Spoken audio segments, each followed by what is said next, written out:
1920ல baby கேஜ்னு ஒரு விஷயம் இருக்கும். தங்களோட விண்டோஸ்ல இப்படி கேஜ் மாதிரி ஒரு விஷயத்தை கிரியேட் பண்ணி அதை ப்ராப்பரா ஃபுல்லா க்ளோஸ் பண்ணிடுவாங்க. இப்போ அதுல அவங்களோட குழந்தைங்களை அவங்க உட்கார வச்சு விளையாட விட்டுருவாங்க.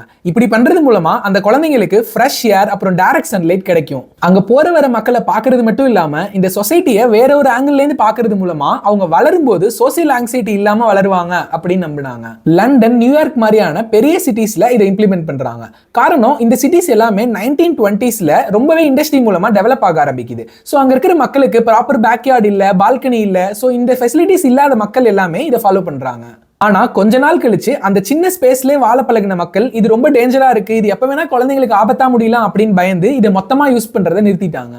இப்போ நீங்க சொல்லுங்க, இதுல இருக்கிற அட்வான்டேஜஸ் உங்க கண்ணுக்கு தெரியுதா? இது பார்க்க ரொம்ப ஜாலியா இருக்கா? இல்ல இதுல இருக்கிற ஆபத்து உங்க கண்ணுக்கு தெரியுதா? ரொம்ப பயமா இருக்கு, இதை நீங்க யூஸ் பண்ண மாட்டீங்களாங்கிற உங்களோட தாட்ஸை கமெண்ட்ஸ்ல சொல்லிட்டு இது மாதிரி நிறைய வீடியோஸ் டெய்லி உங்க ஃபீட்ல வரதுக்கு கியூரியஸ் நண்பனை மறக்காம ஃபாலோ பண்ணிருங்க.